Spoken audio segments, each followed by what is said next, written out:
कल्पयामि आकाशतत्त्वात्मिकायै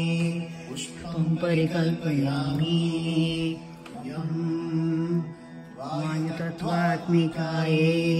धूपं परिकल्पयामि अग्नितत्त्वात्मिकायै दीपं परिकल्पयामि अमृतत्वात्मिकायै अमृतनैवेद्यं परिकल्पयामि सर्वतत्त्वात्मिकायै सर्वोपचारान् परिकल्पयामि। श्रीगुरुभ्यो नमः। हरिः ओम्। सर्वं श्रीललिता त्रिपुरसुन्दरी पादार्पणम् अस्तु। ॐ शान्ति शान्ति शान्तिः।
शिखण्डी च सर्वाङ्गः सर्वभावनः हरश्च हरिणाक्षश्च सर्वभूतहरः प्रभुः प्रवृत्तिश्च निवृत्तिश्च नियतः शाश्वतो ध्रुवः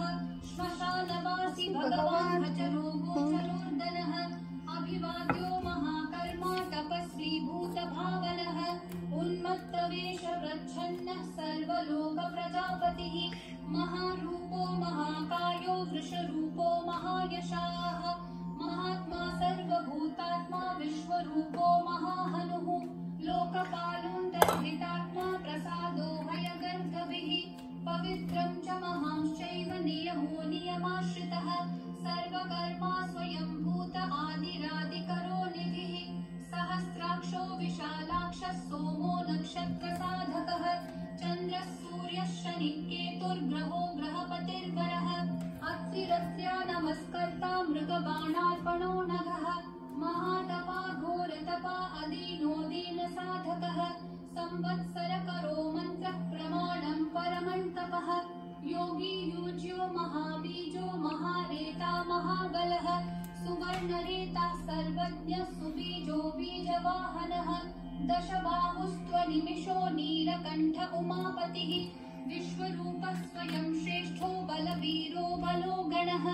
गणकर्ता गणपतिर्दिग्वासः कामयेव च मन्त्रवित्परमो मन्त्रः सर्वभावकरो हरः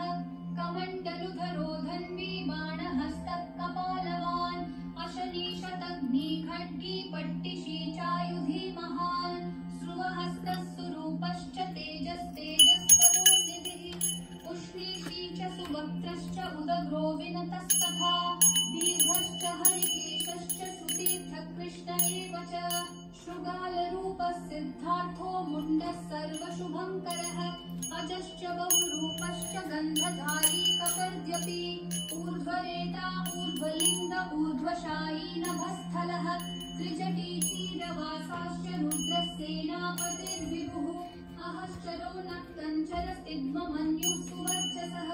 गजः दैत्यः कालो लोकधाता गुणाकरः सिंहशार्दूलरूपश्च आर्द्रचर्माम्बरावृतः कालयोगी महानादः सर्वकामश्चतुष्पथः निशाचरः प्रेतचारी भूतचारी महेश्वरः बहुभूतो बहुधरः स्वर्भानुरमितो गतिः नृत्यप्रियो नृत्यनर्तो नर्तकः सर्वलालसः घोरो महातपः पाशो नित्यो गिरिरुहो नभः सहस्रहस्तो विजयो व्यवसायो यतन्द्रितः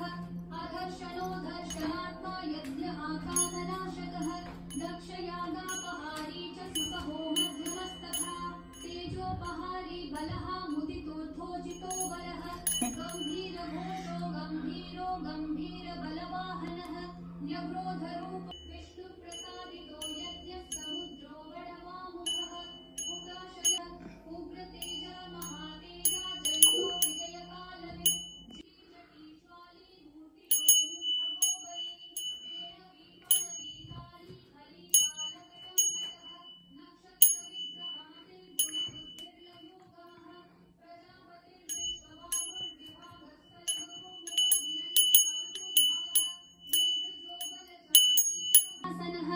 मुख्यो मुख्यश्च देहश्च काहलिः सर्वकामदः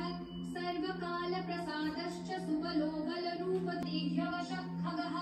रौद्ररूपोऽंशुरादित्यो बहुरश्मिः सुवर्चसी